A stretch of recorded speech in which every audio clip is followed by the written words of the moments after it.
morning comes from the book of Hebrews, chapter 11, verses 8 through 10. By faith, Abraham, when called to go to a place he would later receive as his inheritance, obeyed and went, even though he did not know where he was going.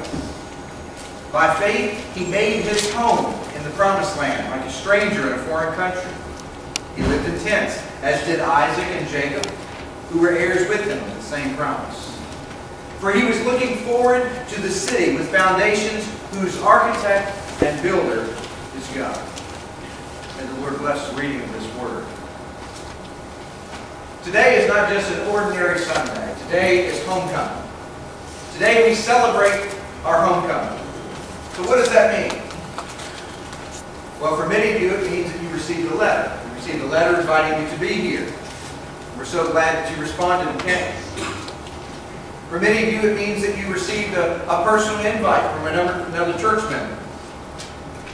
Maybe you came today out of curiosity. Maybe you came to see how much things have changed. Maybe you came to church today to see how much things have stayed the same. Maybe you wanted to check out the new preacher.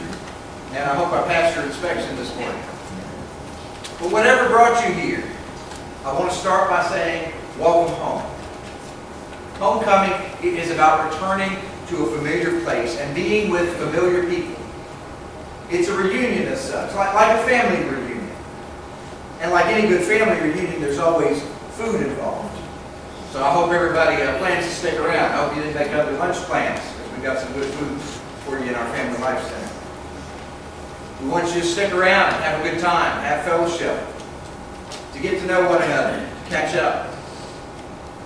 Now, whether or not you still call this place your church home, you came today because for at least some part of your life, you called this place home. Now think for a moment about what made this your home. Was it because you lived in Dortches? Home is where we live. And many of you may have first ventured into these church doors because you lived in the Dortches community. Do you call Dortches home? Now some of you have lived in Dortches all of your life. Some of you have lived in Dortches for generations. You can count the generations of your family that have been right here in this community. And some of your families have even left a mark on this community, and there are roads named after your families. In fact, if your last name and your street address match, then you know you've been here a while. But our scripture passage from this morning tells of a different story. It forces us to rethink what we call home, because Abraham, well, he was not home until he found himself in a foreign land. Scripture says, by faith, Abraham made his home in the promised land, like a stranger in a foreign country. Now, how can he call this unknown territory that God led him to, how can he call that place home? Obviously, being at home doesn't mean living in the same place. It doesn't even mean living in the place where you grew up.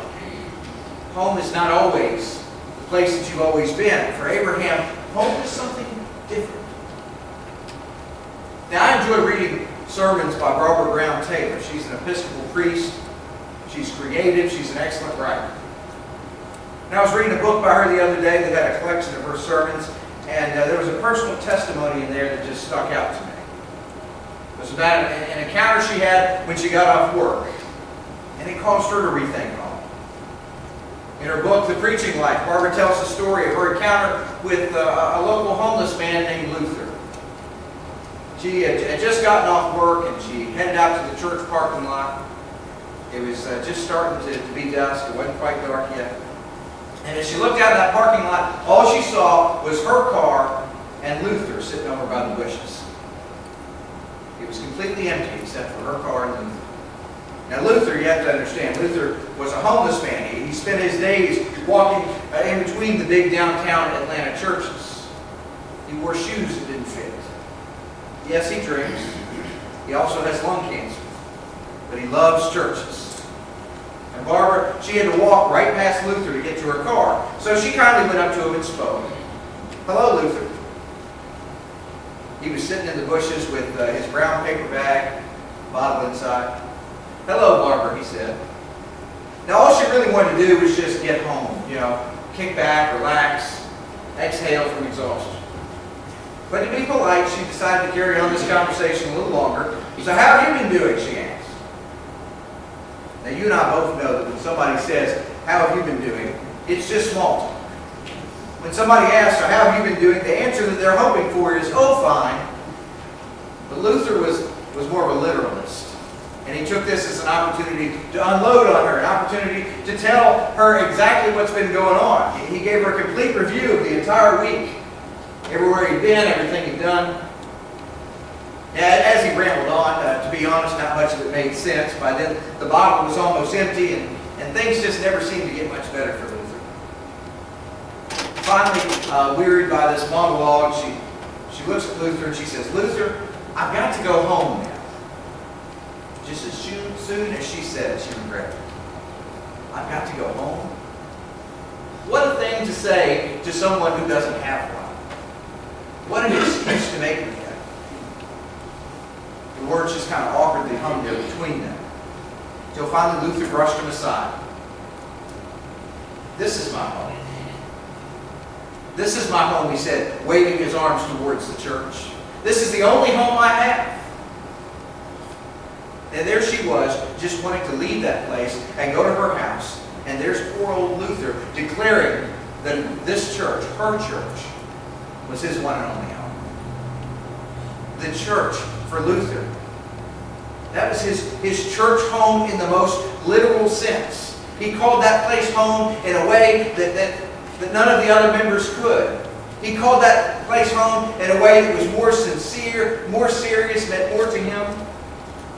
Well, the rest of the members, they show up maybe once, twice a week at the most. Some of them only twice a year. And yet they call that building their church home. But for Luther, it's where he slept. It was where he ate. It was the only place where he truly felt safe. Could you or I ever take our church home that seriously?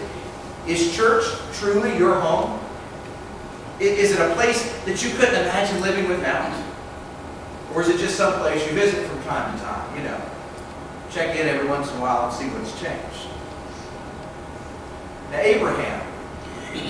Abraham was homeless too. So I think he came closer to getting it than we do. Scripture says he lived in tents, as did Isaac and Jacob, who were heirs with him of the same promise. They lived like travelers. Scripture mentions 3 generations that lived that way. 3 generations that pitched their tent in the promised land. Homeless, traveling around. They were homeless, yet they called that place home. So what made it home for them? How could Abraham call this strange land home? Is there something about being homeless that makes things look different? Well, a few thousand years later, there was another homeless man who walked that same piece of land. A man ran up to him one day and said, "Hey, Jesus, I will follow you wherever you go." Jesus replied, "Foxes have holes, birds of the air have nests, but the Son of Man has no place to lay his head." Jesus was homeless. And he wanted this follower to know exactly what he was getting into. He wanted this follower to know exactly what it meant to follow Jesus. It means wandering around. It means going where God calls you to go, not always knowing where you're going until you get there.